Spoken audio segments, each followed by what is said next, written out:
Hello, friends, and welcome to episode 931 of the Juicebox Podcast.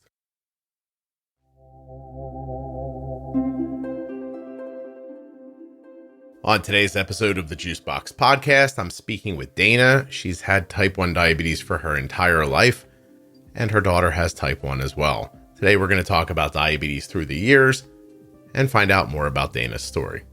While you're listening, please remember that nothing you hear on the Juicebox Podcast should be considered advice, medical or otherwise. Always consult a physician before making any changes to your healthcare plan or becoming bold with insulin. If you like comfort and you like quality, you're going to love CozyEarth.com. Use the offer code JUICEBOX at checkout to save 35% off your entire order.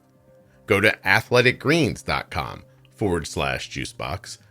And when you make your first order for AG1 from Athletic Greens, you'll get 5 free travel packs and a year's supply of vitamin D.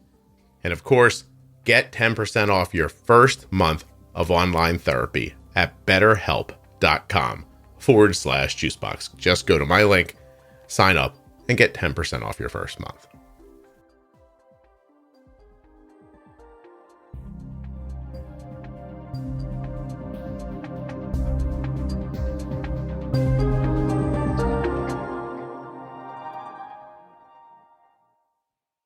This episode of the Juicebox Podcast is sponsored by the Contour Next Gen blood glucose meter.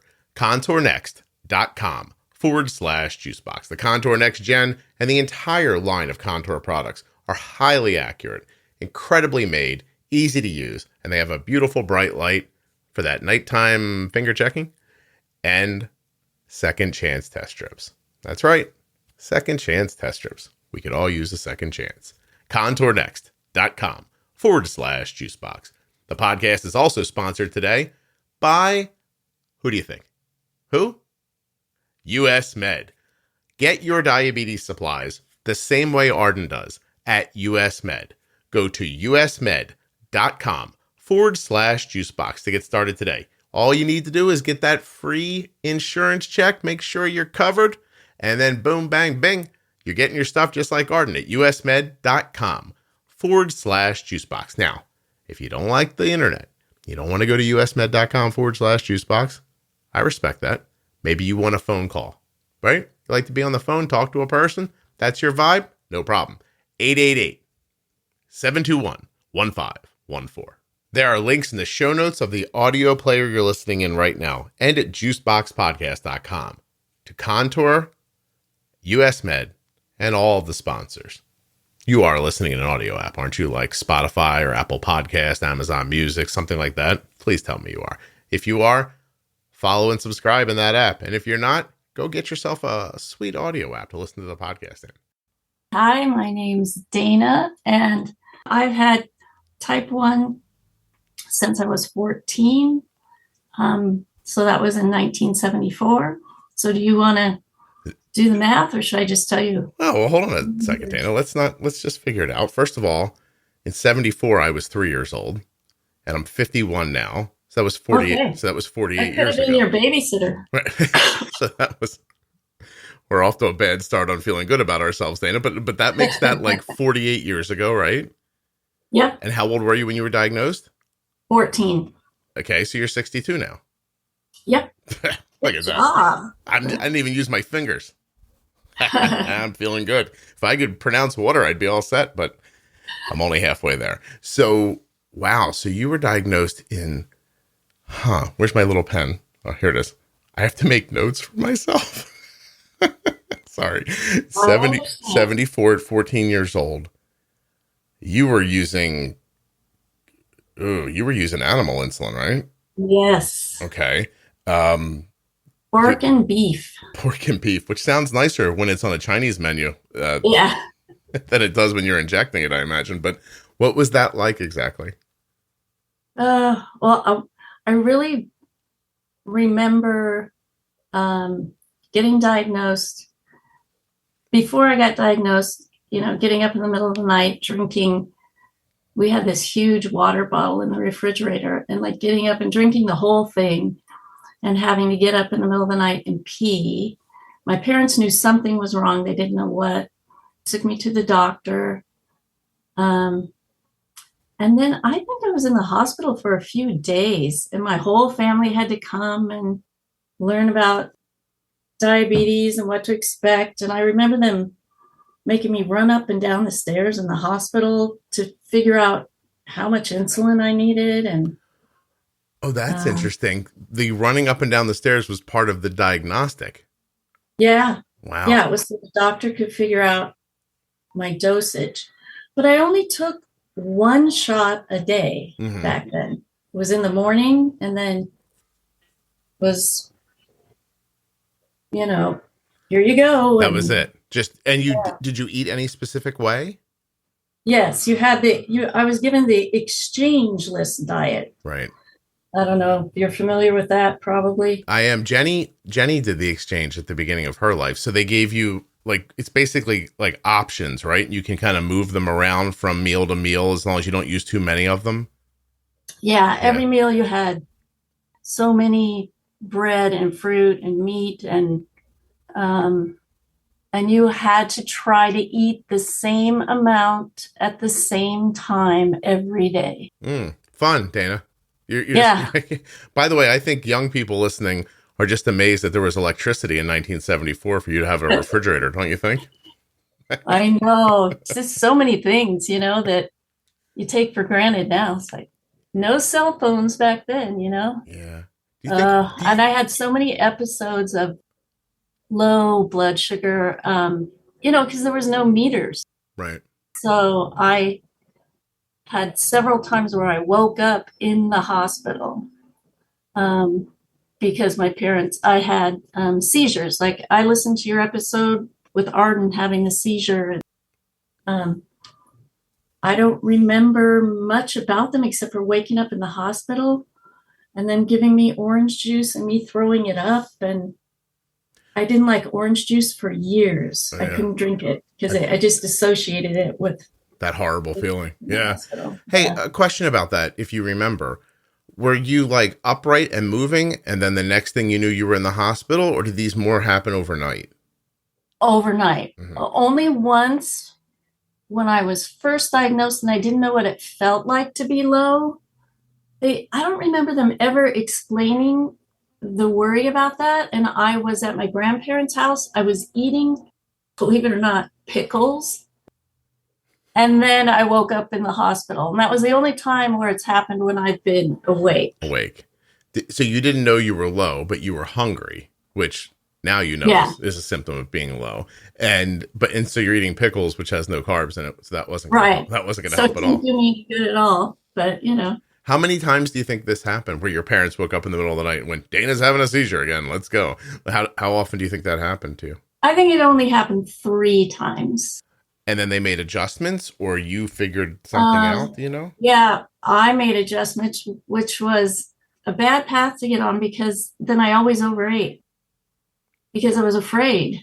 Oh, so your adjustments weren't exactly like thoughtful adjustments. No, they were it was kind of like you weren't allowed to change your dose that you were taking, which seems really stupid to me now. It's like, but it didn't even occur to me then. So the only thing I thought I could do was eat more. Just make sure I ate something before I went to bed that had sugar in it. So I probably ran high most nights after that, but I didn't wake up in the hospital.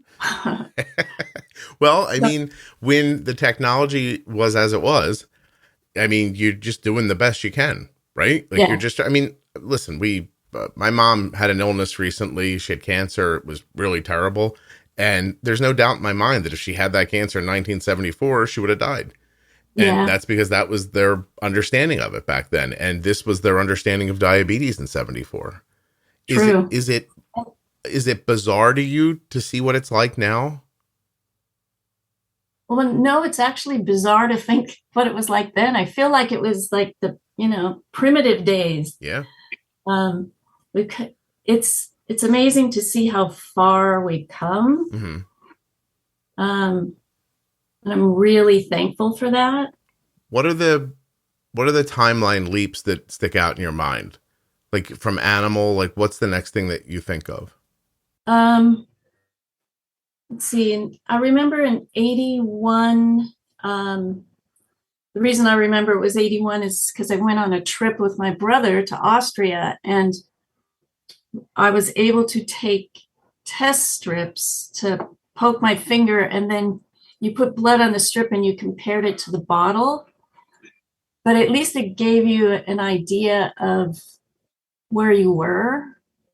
And at that point, I would sometimes take a little more insulin, like if I was in the high zone. Yeah. How old were you then for that Austria trip? 21. 21. So that's 7 years after your diagnosis. Yeah. And so that's the next leap you remember is test strips. Yeah. Test strips, and then getting the glucose monitor machine. That was probably not too long after that. Probably 2 years after that, Okay. I'm not positive, but I remember that it was huge, and you had to wait 2 minutes. No, I think you had to wait 5 minutes with the first one. Mm-hmm. And then you had to wait 2 minutes, and now it's 5 seconds, so. Yeah, and people still complain. This thing takes forever. Yeah. I love it. Like, well, that's... Just, if you only knew waiting 5 minutes was really inconvenient. So at that point, is it still just the idea of I'm trying not to pass out? You're not thinking about long-term health, right? Yeah, I knew that it wasn't good to be too high. Mm-hmm. So it was mostly like feeling like you're on a tightrope and you're trying not to fall off either end. Yeah. But I always kind of had the mantra of better too high than too low. Right. Dana, because I couldn't function if I was too low. Right. Dana, is there something behind you making noise that you can hear? You know what it is? It's an airplane outside. Is it? And my windows are shut. Well, that's okay. Where is it circling your house? It's been there forever. Oh. Can you yell out and say, please go away? Yeah. Oh, I wish they would. Do you live near an airport? Yeah. I live near a small airport that didn't have a lot of traffic until recently. Santa Monica Airport. I'm not sure if they closed or what, but a lot of their air traffic now comes to Torrance. I see. Well, now I'm telling you where I live. No one go kill Dana. Okay, there you go, Dana. I took care of it. They'll never find me. There's lots of Danas here, so they'll never find me. Listen, if the animal insulin didn't kill her, you're not getting to her. What do you think of that? That's right. Okay, so when we hear that noise behind you, it's a takeoff or a landing. Okay, nothing we can do about that. No big deal. Okay. Yeah. Okay, so I had a question. It was,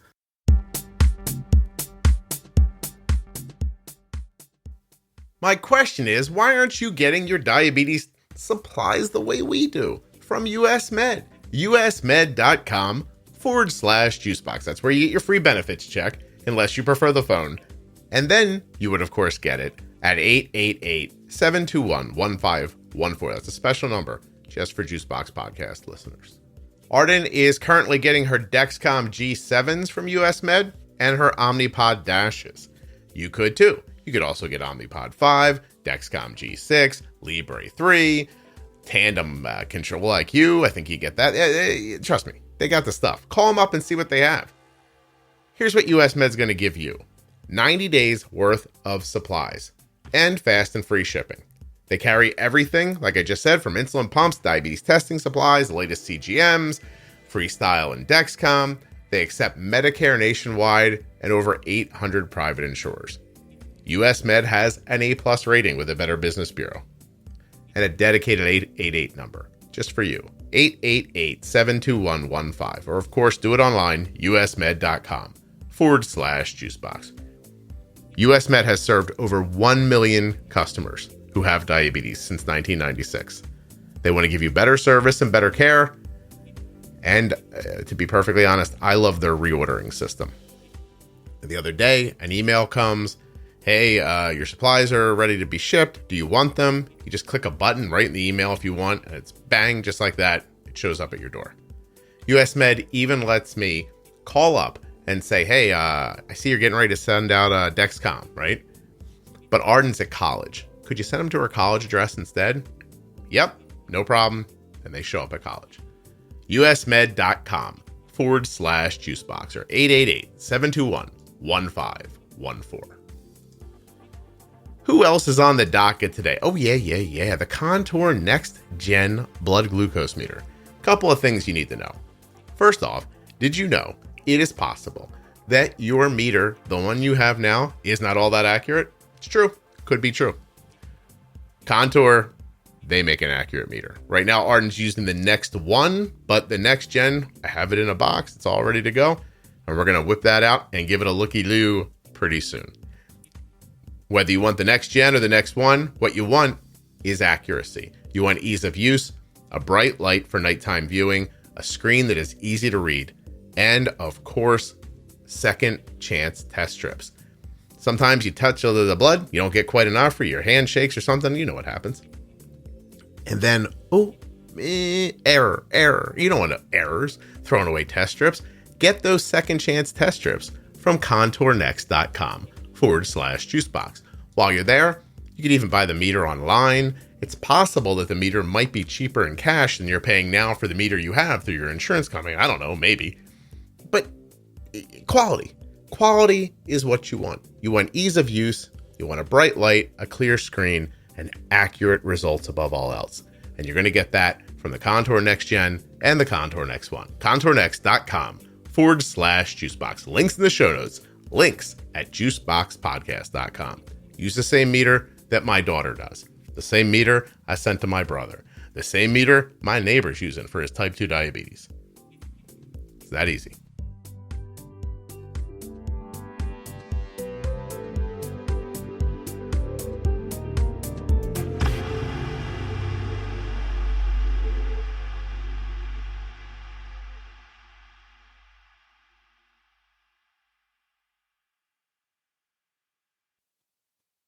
We were talking about long-term health. So it's more about in the moment. But my follow-up question was, did anyone say it to you? Like, were you told you're not going to live as long, or like, did you get any of that? Yeah, I did. When I was first in the hospital, no one told me that, but I remember like they gave my parents all these pamphlets to read.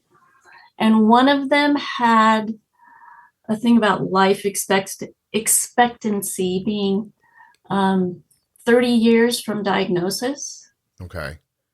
And I remember seeing that.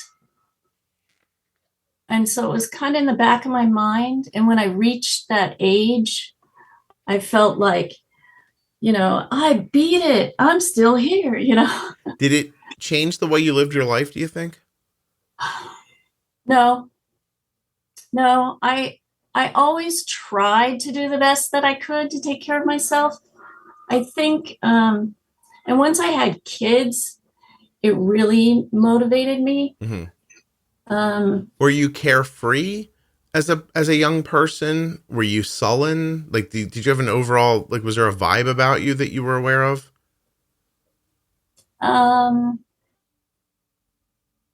Yeah, I probably was pretty serious. Mm-hmm. And I think having diabetes kept me from trying things like partying and drinking and smoking and stuff that a lot of my friends did, because I took that stuff seriously. That I read, like, if you're smoking and you have diabetes, then stop, Yeah. It's like, I always felt like, listen, it's hard enough to juggle all this. I'm not going to add more to it, these unknowns to it, and try to figure those out. So, okay, that's interesting. So, it's just striking me, Dan. I have to tell you, I interviewed somebody yesterday who was 24, and they had such an older voice, and you're 62 and you sound like you're 17. Oh, it's so interesting. Oh, well, I like that. Yeah. Thanks. Well, listen, everybody would like that. That's lovely. Okay. So we're in our 20s. Did you go to college? I did. Okay. You graduated? I did. I I went to community college and lived at home. Graduated from there, then went to a university for a year, but had an on again, off again boyfriend, and we finally got serious at the end of that year. And so I didn't finish. We got married, and then I went back to college a couple of years later. Do you have a baby in between there? No. Why did you? Okay, this is an interesting time capsule. What about getting married made you stop going to college? Like, did you feel like, oh, I got to go clean something now? It was too far away. Oh, okay, distance. I was going to college in Santa Barbara, and I lived in Torrance. You don't know that it was a couple hours away. So I finished that year. We got married the following fall. I got 2 jobs and worked for a while, and then wanted to go back and get my BA. And did this end up being a lifelong coupling of the two of you? Yeah. Excellent. It'll be 40 years in November. I'm so glad, because I thought the next thing you were going to say was, and after I got done paying for his grad school, he left. No. Okay, good. Excellent. We're still together. That's lovely. Which is, yeah. Go ahead, Dana. Which is what? Unlikely? Well, it's surprising to me because so many of my friends aren't, okay, who got married at the same time. So I feel like we're rare. I feel like, together. Dana, I feel like that you have to have an obstinance to stay married for a very long time. Like, you almost have to defy what it is to be in a relationship. You're like, I don't care what this feels like. I'm not leaving. That's right. You have to, it's a commitment, and you have to decide, like, okay, we got to try different things if this is not working, because I made this commitment and I'm not going to back out unless I have to. I think of it like being lost in the mountains, and you climb over one mountain thinking, well, when I get over this mountain, I'm going to see the town. And then you get to the top and you're like, oh, it's another mountain over there. All right, well, I'm not going to stop now. And one day I feel like I'm going to crest that hill and there's going to be a town there. And I'll be like, I did it. But I think that while I'm climbing the mountain, my wife is throwing sticks and stones at me from the weeds, trying to kill me with little paper cuts. You know what do they call that? A death by 1,000 cuts. You know what I mean? Like, I think she doesn't want to see me go quickly, because I've said to her before, Dana, why don't you just smother me with a pillow? Wouldn't that be faster? Right? But no. She acts like she doesn't know what I'm talking about. Oh, what do you mean? I'm like, you know what I mean. Yeah.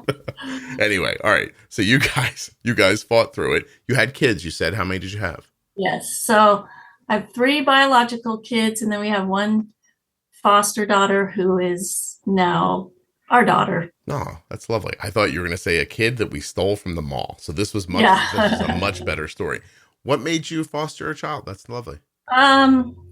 My daughter had a friend in high school whose family kind of disintegrated. She needed somewhere to go. We never planned on being foster parents, but it was a way that she didn't have to leave her school and her friends, and we could do it. And my daughter talked us into it. So, I never regretted it. I was going to say, throw in something positive after saying you were talked into it, Dana.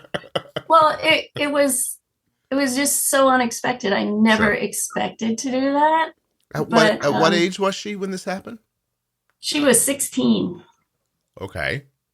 And now she is 34. Look at that. You've done a nice thing. It's really wonderful. And you built your family out and had an experience you definitely didn't think you were going to have. Yeah. Well, I'm glad it worked out and she didn't end up being like a crackhead, because then the story would be much different.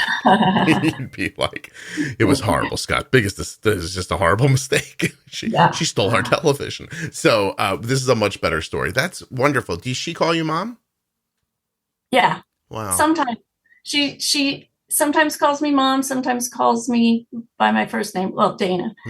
And same with my husband. But but she's still, she sends us Mother's Day, Father's Day cards and celebrates Christmas with us and that's wonderful. Other holidays. Well, good for you. And good for her too. That she's lucky to have met you guys.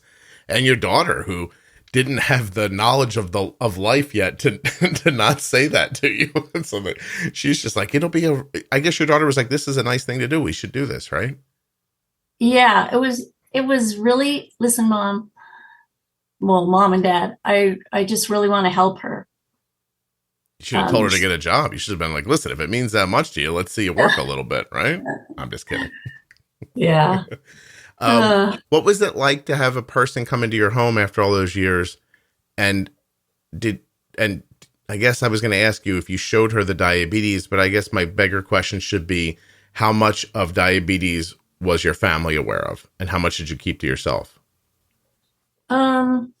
They were aware, but I really did it all on my own. I mean, like I would take, a shot of insulin before eating and it would be out in the open and, I take insulin to the restaurant or whatever. Mm-hmm.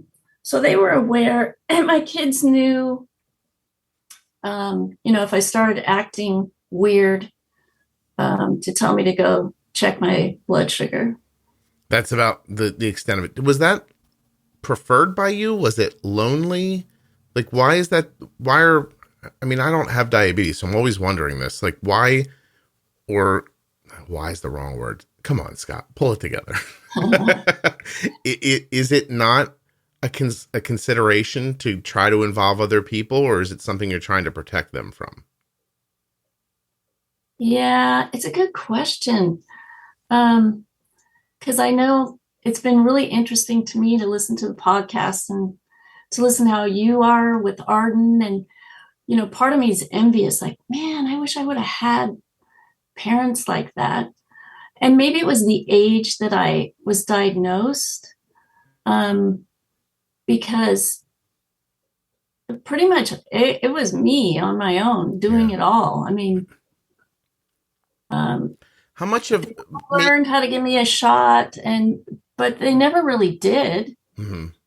You think it would have been nice if once in a while they were like, "Hey, I'll do this for you. You don't have to do it." They gave me glucagon. Well, they had to. You were flipping around like a fish. Yeah, they had to do something.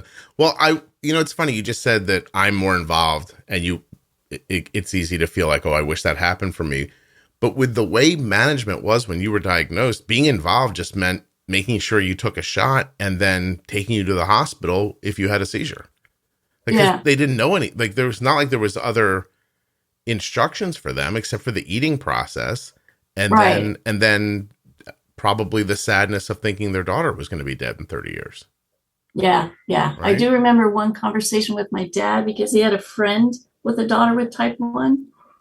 And my dad came to me almost in tears because he saw that I wasn't following the eating plan very well, mm-hmm. and said, this is what happened to my friend's daughter and she's blind now and I don't want that to happen to you. And it really had an impact because my dad was not someone who expressed emotions very often. So shocking to see a man back then be that vulnerable with you, I guess. Yeah. Yeah. Especially him. Okay. It just out of character for him completely. Right. Exactly. I see. All right. Okay. So married, back to school. At what age did you start having children? 27. It's a respectable age. I like that age as a choice. So we had 5 years almost before we had kids. So you enjoyed your life for 5 years, you're saying? Yeah. Okay. Except for, you know what? It's so weird. It's like, well, I don't even remember what it was like before we had kids. Seems like we always had kids. Your life totally, completely changes once you have kids. Sure. It becomes all about them. And I'm going to tell you a secret, Dana. It helped me take better care of myself having kids. So. Yeah, I'm going to ask you about that in just a second. I'm just going to tell you first that Kelly's away for business this week. And she's in a different time zone. So we're really just not talking at all. Like there's this like slice of a moment where we can talk in the morning here when it's the evening where she is. Okay. And so she's pretty gone out of my life for the next number of days. Hold on, I'm dropping things. And Arden's away at school, and Cole's here. And last night I went to bed, and Cole and I have been hanging out and doing more stuff because it's easier with only two people here. But I got in bed last night, and I closed my eyes, and I thought, well, this would be what it would be like if I was alone. And then I started thinking about, like, how would I fill my time? And like, I couldn't think of anything. I was like, well, I'll keep making the podcast. That's good. But then to what end? Do I like go on vacations? Do I go see places? Like, what do I do if I'm by myself one day? And it was a very strange feeling. Now, if you ask me anything about us as a family or the kids or anything, I have a million ideas of what we should do if we're all together. But I wouldn't know how to live my life by myself. It would be a quite an adjustment. So anyway, Yeah. I take your point.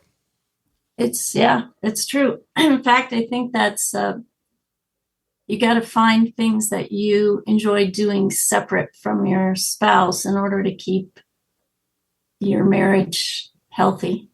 Does teasing each other count? No, right? You can't do that. That's good too. Yeah. Well, it's not even so much like, this is kind of a morbid thought. Like, cause I was really thinking, like, what if Kelly was dead and the kids were adults? Like, who am I exactly? You know what I mean? If the kids don't need me and Kelly was just not here, like, I don't know who I am. Like, I don't know what to do. And I also thought, oh, I wonder if I'll outlive her, or if she'll outlive me. Then I got competitive in my head, and I was like, I'm going to outlive her. And then that made me feel sad. And I don't know if I'm going to. I have those thoughts too. With like, yeah, what would I do if he wasn't here? Yeah. Except I know I think there is a part of me that thinks that after the sadness passed, I would probably really enjoy myself for like a week, and then it would go downhill. Yeah. Well, I know there's times where he's gone fishing or whatever for a weekend, and it's like, yeah, I got the house to myself, you know. Oh, well, but it doesn't last too long. Yeah. No, Kelly, in our conversation yesterday, let me know that she's thinking of moving to France without us. Oh, no. I was like, that's fine. That doesn't hurt my feelings at all. You can go by yourself. Yeah. Anyway, so tell me a little more about, because it really seems important to you. You've mentioned it a couple of times, and I haven't let you get to it once, so I'm going to do it right now. But the idea of having children, making a scenario where you desired to take better care of yourself. I think, well, I always wanted to have kids, and I didn't know if it was possible because I had a friend who was adopted, whose mom had type 1 and had 2 stillborn babies. And so that was my thought always in the back of my head, like, oh, am I even going to be able to have kids? And so my husband and I had talked about adopting, but we found out about a program at a nearby hospital called Sweet Success, where it was pre-pregnancy counseling for women with type 1. Mm-hmm. And I thought, well, okay, I'm going to go to this and see what we can find out. And at that time, you'll probably be appalled, but the goal was to have your hemoglobin A1C 8 or lower to have a successful pregnancy. Oh, I'm not appalled. I don't think they even could imagine how to get your A1C lower than that. Yeah, I guess that's the truth. Yeah. So I did that, and I was able to be in the 7s when I got pregnant. And the doctor, before that, I was put on human insulin finally. Mm-hmm. So that was probably 1986, because then I was pregnant in 86 and had the baby in March of 87. So that's regular and MPH at that point? So no, I was put on Humalog before I got pregnant. Oh, I'm sorry. Okay. And I guess it must have been Lantus. Right. So that involved taking more shots a day. And they talked me into, they explained why taking Humalog before each meal made more sense, because that's what someone without diabetes, that's what their body, gives them insulin before each meal, or with each meal. So it's more mimicking what your body does. And after I had my daughter, I decided this isn't bad. I can take as many shots a day as I need to. That's not the hard part. The hard part is keeping those numbers, where in you want line. them. Yeah. And the testing still wasn't great at that point, right? Yeah, it was still, at least there were machines at that point, not the little tube. And it really, when I was pregnant, the doctor that I saw was a specialist with high-risk pregnancies. And he had me call every 3 days with my blood sugars. And I had to write them down and tell him what they were. And then he would say, okay, increase by this much. And yeah. That was, so so he was adjusting your blood sugars based on every 3-day reports from you. Yes. And saying, try a little more of this, a little less of this, eat more, eat less. Like that was, and you did that for 9 months? Yes. Well, that's pretty cool, actually. Yeah, it was. It was like, man, I wish I could have this doctor all the time. I wish I could have someone all the time giving me the advice, because you get tired of thinking about it all the time and trying to figure it out. And especially when it doesn't make sense, when you think, okay, I've done everything the same as I did the day before. I'm not more active. I ate the same food. I took the same insulin. Why is my blood sugar higher? Yeah, because of the hormones from the pregnancy. Yeah, just. Wow. Well, so if we fast forward, how many kids did you have? I'm sorry. 3. Yeah, 3 times. And did your A1Cs get better every time at every pregnancy? Yes. Wow. And do you attribute that to technology and insulins and things like that? Yeah. Okay. Did your understanding change at all? Did you do anything like functionally different? No. And the third one was totally a surprise. Oh. So we were using a contraceptive sponge, which I don't think is on the market anymore because it didn't work. Did you name your kid after the sponge? Yeah. Should have, huh? Oh, sorry, that Ring doorbell thing just went off. That's fine. You're fine. So these are the people we sent to kill you, Dana. They're on their way. Yeah. Found me. Oh. Well, okay. So you make 3 in what succession? How long between the 3 babies? How many years?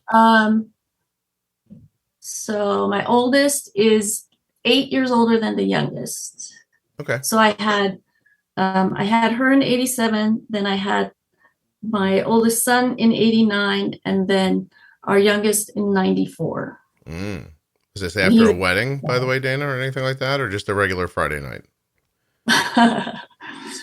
Actually, it's like, no, I'm not going to tell you that. Oh, I know. Ooh, you and Mr. Dana were pretty, I see, active. I get what you're saying, Dana. It's okay. No, it was really after a very sad event.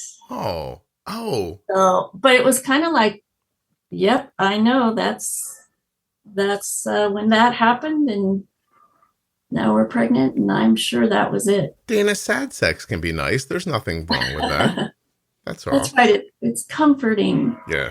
Well, it's comforting. But now every time you think of Pearl Harbor, you think of your daughter. No.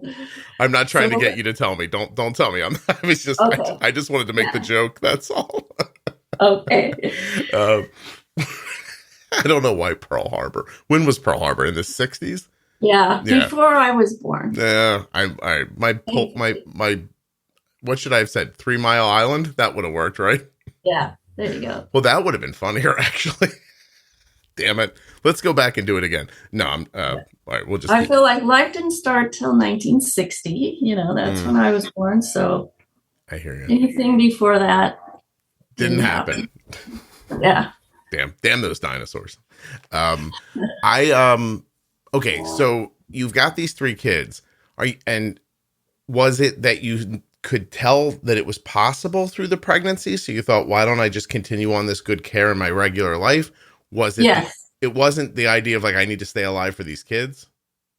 It was it was both, but it was it was nice to have that, can feel like you had more control. Mm-hmm.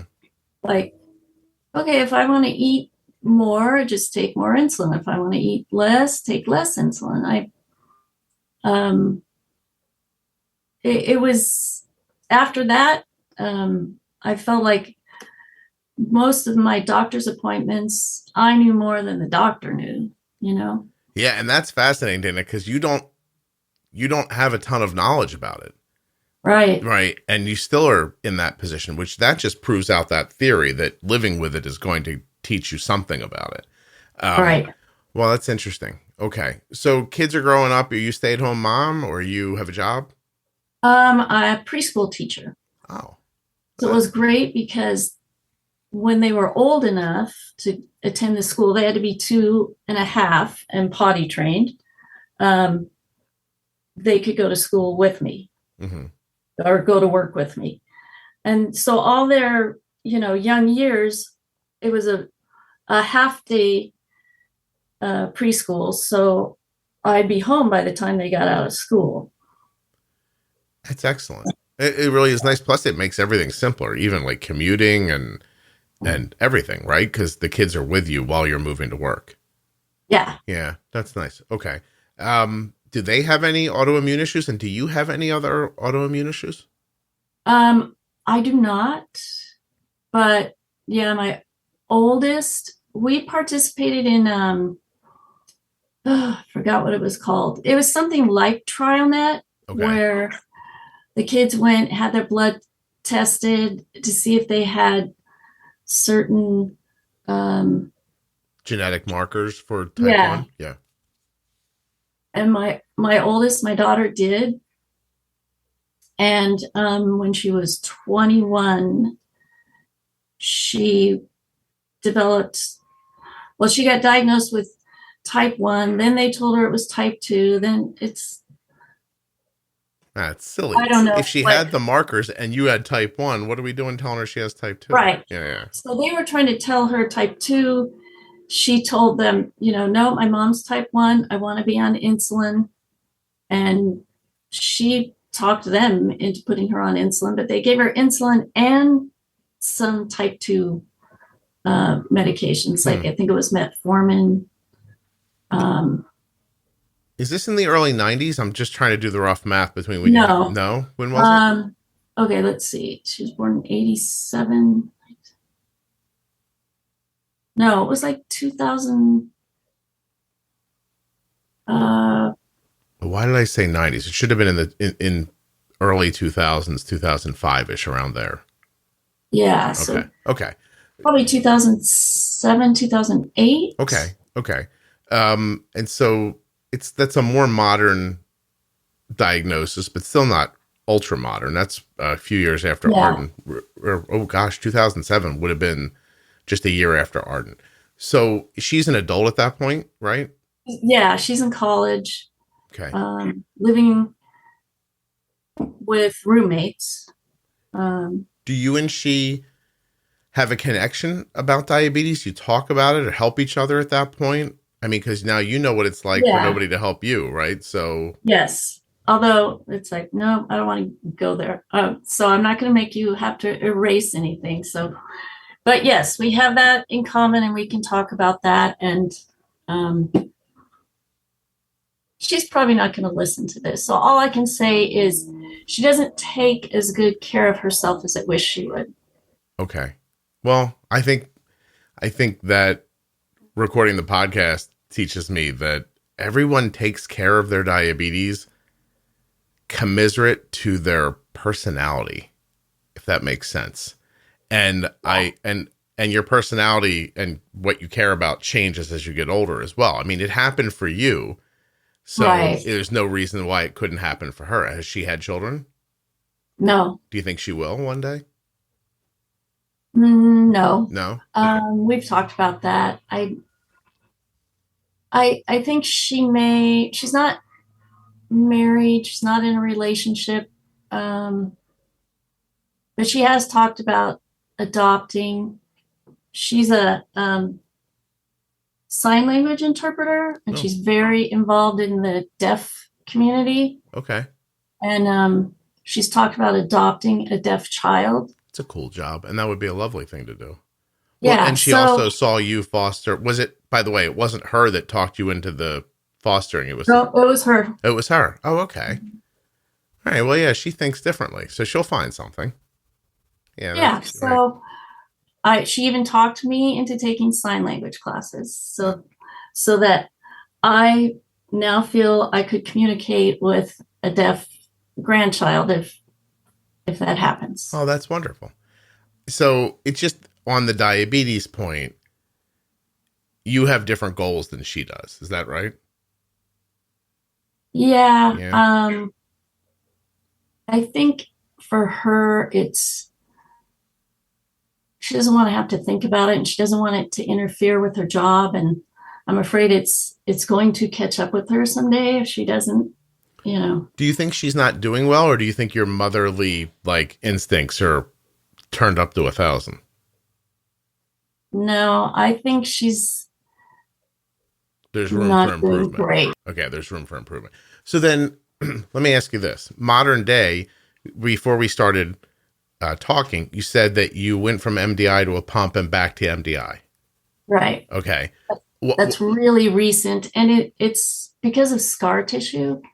I kept having like when the pump worked, it was fabulous. Mhm. I mean, I love it. I wish it worked all the time, but I'd put a infusion set in, and then it would work for a day, and then the next day my blood sugars kept going up, and I kept giving myself more insulin. And it took me a while to figure out, oh, it's the site, take it off. And we were on vacation, and I developed this huge lump under my skin, and it got all red. And I took it off, and I was just so scared of that happening again. And I still have a lump and a red mark on my abdomen. And I don't know. I just decided it wasn't It scared you off. reliable. Yeah. Did you try different sets? Like, I don't know what pump you were using, Yeah, but I had tandem. okay. Did you try the True Steel? Yeah, And that that's didn't what I help. was using. Okay.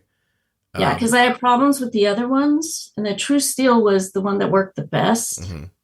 Um, and I think it's just having had diabetes for so many years that I have too much scar tissue. Did you try like completely different sites, like somewhere you'd never injected? Yeah, I tried my arms. It was too painful. I tried my legs. It just hurt. Hmm. Um, I tried my butt, which I, never really tried before, but it kept getting knocked out. So I don't know. I just decided to take it off. I may try it again. I mean, I still have it. I still have all the Accoutrements. equipment. Yeah, yeah. I mean, in I want to see how well I do on MDI now that I feel like I learned a lot from having a pump, mhm. and having that ability to give myself little minute amounts of insulin. So I'm trying that with the syringe, like sometimes when I'm a little out of range, like Right. just giving a little bit. Dana, are you wearing a CGM? Yes, And that's working fine for you. yes, that. Oh, but you advertised for Dexcom, and yeah, Dexcom I think is like the greatest invention of anything that's come along, Nice. because I never have to worry about not waking up anymore. Hmm. Yeah. Because I'd have severe lows, over the years. Well, I already told you that. Sure, sure. But even as an adult, there'd be times I'd wake up in the middle of the night and all sweaty, and my blood sugar was 40. And, I was just thankful I woke up. So Dexcom has gotten rid of that, because it wakes me up. Yeah. Yeah, no, I believe, trust me, oh, it's funny. I've never once trusted anybody who started off the sentence by saying, trust me. So let me take that back. But I'm very picky about who are advertisers on the podcast. There are other companies and other items that have tried to get on. I'm like, I can't get behind that with like full excitement. So I don't say yes. But the stuff that I talk about, I mean, yes, it supports the show and pays my bills and things like that, but they're well curated advertisers on my part. So I'm thrilled that you found it. It's amazing. I just wish you could find a way to make your pump work, because you could use an algorithm. Yeah. Oh, it has one. I'm saying, so it was, how long did you try the Tandem? I started March of 2021. So not quite a year and a half. Oh, you really stuck with it. Yeah. Okay. I mean, and like I was saying, the days when it worked, it was great. It was like, I'm telling my husband, like, look at this, It's amazing. I'm like in range 100% the whole entire day. And I know I'm kind of old to be playing soccer, but I started playing soccer back in when I was 39, believe it or not, in a women's league. And I would always have my blood sugar go up instead of down. Mm-hmm. And it took me a while to figure out, it's the adrenaline, talking with my doctor, and he, so I would need more insulin, and it was always a tricky thing to figure out where I wanted my blood sugar to be when I start playing, to keep it from going up too much, and taking a little extra insulin or not. So you get adrenaline spikes while you're playing soccer, you think? Yes. Yeah. Always. No matter what I did, I tried to, just relax. And it didn't happen when I went to practice. It was only the games. So for some reason that competition did it. Yeah, Dana, you're competitive. I am. Yeah, that's exactly what I would say. I would say you're very competitive. It's just like watching Little League, like baseball players with type 1. People say all the time, like, I don't understand. They go to practice and their blood sugar doesn't do anything really. And then they go to the game and it jumps up. It's because they want to win. Yeah. Yeah, you're not trying to win practice. You're trying to... Right. Also, if your kid's blood sugar doesn't go up at practice, they're probably not going to play the sport forever because they don't love it. but that's... Oh, I wish you could use it. Have you tried other pumps? You tried an Omnipod? You try... I haven't. No? Medtronic? No. Well, actually, no. Back in 84, I had a pump. And I was trying to remember what it was called. I think it was called like Ugly or something. It was huge. So I was on a pump for probably a year, 84 and 85, because I have pictures of myself going to something in the 84 Olympics in LA, and I'm wearing this big, huge pump on it, belt around my waist. It looks so weird. So to find out how little they had gotten was awesome. I cannot find... Wait. I didn't really want to go on a pump until it had that connection with the Dexcom. That's interesting, because so many old school type 1s say that. Like, well, when it works in tandem with something else, then I'll do it. But not until then. It's interesting, because you're not bothered by giving yourself injections. No, not at all. And you lived through a time where the insulin wasn't as adaptive. So you probably don't think about things like extended boluses and temp basals and things like that. So you think, well, there's no value in this. I don't need to avoid these shots if it does something else for me. Is that kind of the vibe? Yeah.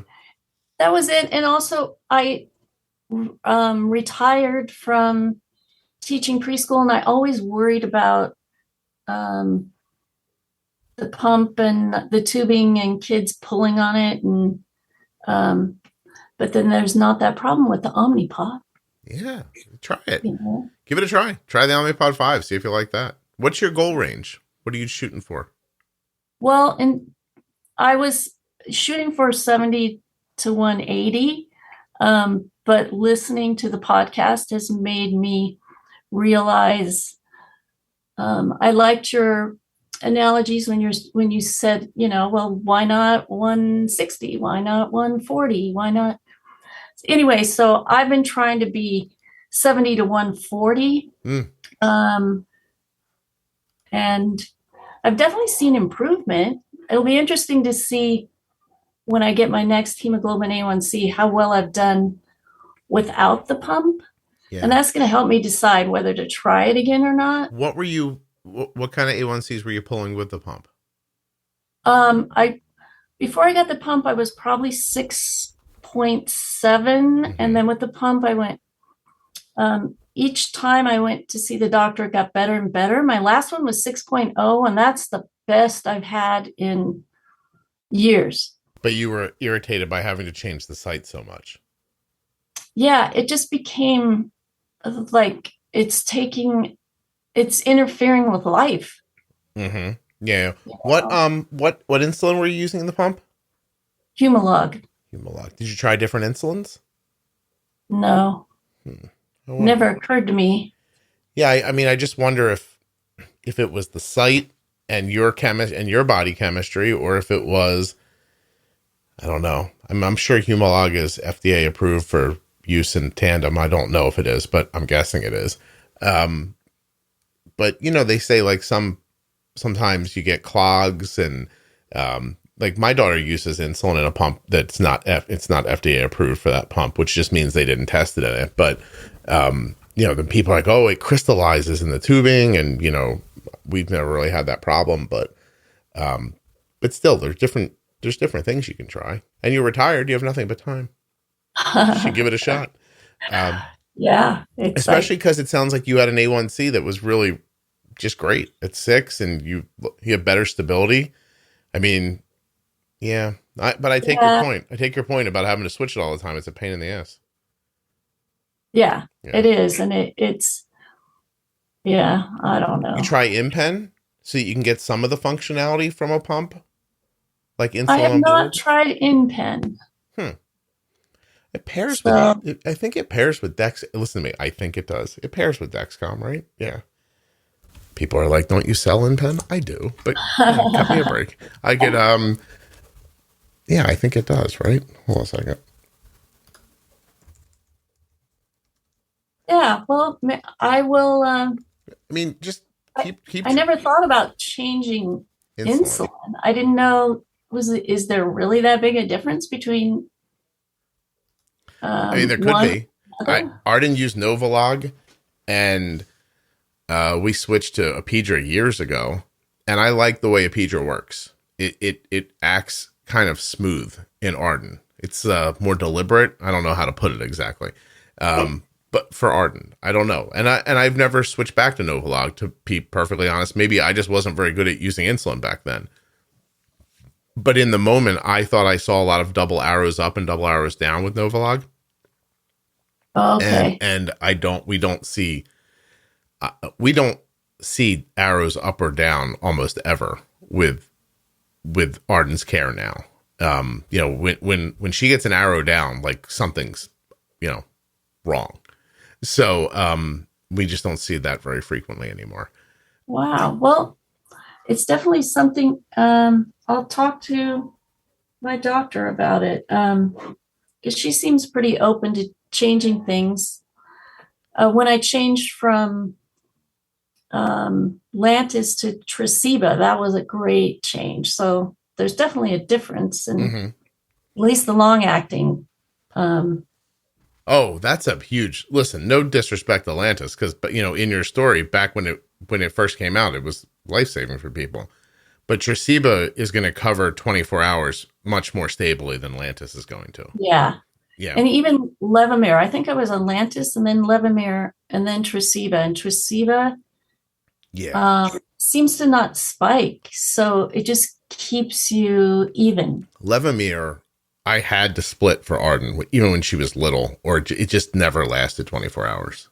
Yeah. Yeah. Well, so you're doing well. I mean, you're doing really well. It comes down to, it comes down to your level of effort and the return you get for it. But I mean, honestly, you're 2 years away from being, let's see, you were 14 when you were diagnosed. They said you were going to be dead when you were 34. So you're two years away from 20 years on top of that. And how is your health in general?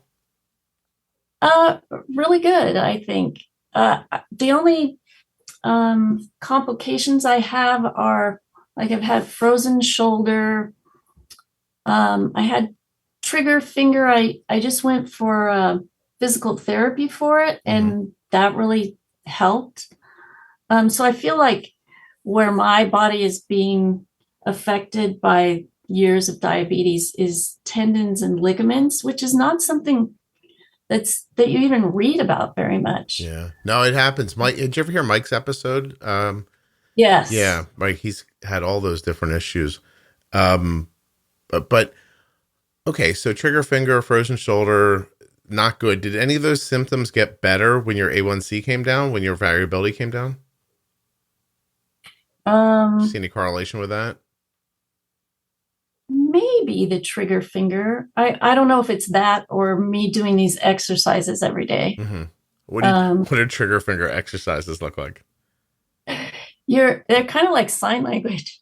It's funny because I told the therapist, I want to be able to continue to sign. So, I need to be able to move my fingers. And it's kind of like making the letter E with sign language. And then it's finger calisthenics then. Yeah, exactly. There you go. That's funny. Well, trigger finger is not funny, but the idea of you sitting there bending your finger, I find amusing for some reason. But okay, so generally speaking, though, your health is good. I mean, you're in your 60s, you're doing really well. You're obviously like on top of things. Like you're a great conversationalist, and you have a great memory. You're remembering things from decades ago with no trouble whatsoever. So that's all well and good. Does your husband have any involvement in your care now? Not a lot. He just nags me sometimes. Oh. And reminds me, like when we go on trips, he's, make sure you take the glucagon, and he had to use that on me once when we were on vacation. It was before Dexcom. Mm-hmm. Well, you should sick him on your daughter. Give him something to do. Yeah, she lives too far away. He could text and bother. You heard me. I was bothering my kid by text before we started going, right? Yeah, she won't respond well to that, let me tell you. Yeah. Hi, honey. It's just me. I was wondering if you pre-bolus for lunch. Yeah, exactly. You don't think that would go well? That's interesting. Does she, well, no, I'm sorry. We're coming up on time, and actually I have to go to the dentist, so I'm a little stuck for being punctual today. But how do you find the podcast? This fascinates me. Well, I think when I got on the Tandem pump, I had a friend who's on a different pump, Medtronic. Anyway, she said, "Oh, you should go look on Facebook, see if there's groups, that you can ask questions." And so that's what I did. And through one of these groups, somebody mentioned the podcast. I kept seeing this, and I thought, oh, I like listening to books when I'm on walks, and I walk every day, especially since COVID happened. I mean, there was nothing else to do. So, so I started listening and found it valuable and interesting. And I especially like the episodes with older people with diabetes, because it's interesting to me to hear how different care was. Even the care I received, and then I've heard a couple episodes with other people who got really hardly any information as growing up with type 1. So I don't know. I enjoy those episodes a lot. So thank you for putting on us old people. No, I love talking to everybody. I also think that it's completely possible that at the time you were diagnosed, that in the medical community's mind, you're dead man walking at that point. And it's just like, well, we'll see how long we can stretch this out for this person. Yeah. And now it's so much different now, really, really just incredible. If you think about it, mid 70s and 50 years, people are wearing devices that are talking to each other and making adjustments to their insulin, keeping their A1Cs in the sixes, almost like no trouble. That's a different world, Nobody gets diagnosed with type 1 diabetes now and gets handed pamphlets about, your life expectancy being shorter. So it's a big deal. And it didn't get you either. So you've really fought through. Yeah, I feel really fortunate that I'm still here. I didn't know very many other people with type 1, but my husband's twin brother developed type 1 after a motorcycle accident. Interesting. Which is so interesting because my husband's been checked many times and they say, nope, you don't have any, sign of it, but his twin brother developed it. And anyway, he's passed away and he just didn't take care of himself. Yeah. I think you can get, he could have had an injury to his pancreas, right? That they might not have known about. Yeah. Yeah, I don't know enough about this to start talking about it, but that could have happened, I think. I think so too. I suspect that he had he lost the use of one arm. Like it affected the nerve in the arm. Oh.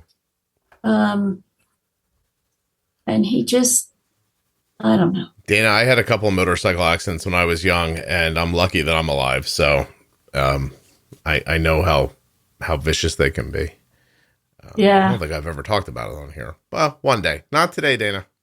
Okay. We got time. Let's but I'll be listening for that episode. Thank you. The episode where I tell you how I got hit by a car and flipped upside down and landed on my head.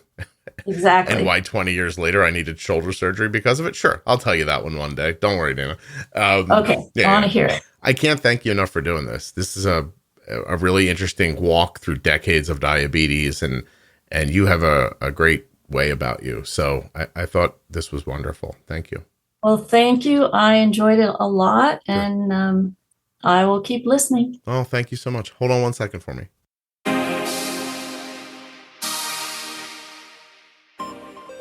I want to offer just a huge thank you to Dana for coming on the show and telling her story. And I'd like to thank US Med and remind you to go to usmed.com/juicebox or call 888-721-1514. And don't shortchange yourself. You want and need and deserve an accurate blood glucose meter. Go to contournext.com/juicebox and get yourself one. Use the same meter that Arden uses. Get your supplies the way she does too. I appreciate it when you check out the links. When you do, it supports the podcast, keeps the podcast free, keeps it plentiful, and I can't thank you enough. Don't forget to check out the private Facebook group, Juicebox Podcast, Type 1 Diabetes. Join over 40,000 active members every day as they talk about Type 1, Type 2, gestational, how they eat, all the topics of the day around diabetes. Great support, great community. Don't miss it. Absolutely free. Juicebox Podcast, Type 1 Diabetes. If you're looking for any of the series within the podcast and you don't know where to start or where to find them, go to juiceboxpodcast.com. Right up at the top. Like if you're in a browser, you'll see it at the top. If you're on your phone, you have to hit the little menu thing. But there you're going to find links to the After Dark series. The Ask Scott and Jenny, Algorithm Pumping, Bold Beginnings, Defining Diabetes, Defining Thyroid, Diabetes Pro Tip, Diabetes Variables, Mental Wellness, Type 2 Diabetes, How We Eat. They're all right there. I'm just going to pick one randomly. I'm going to go diabetes. Let me think which one. Random Defining Diabetes. I've clicked on the link. says Defining Diabetes with Scott Benner and Jenny Smith, CD. You roll down a little bit, there's a player right there. You could actually listen if you wanted right in your browser, or just go, okay, I was looking for Defining Diabetes pre-bolus. That's episode 258. Then go back in your audio app and search for it, or click on it right here. Defining Diabetes is made possible by Dexcom, Omnipod, and Dancing for Diabetes. What do you think of that? The internet is amazing. Juiceboxpodcast.com.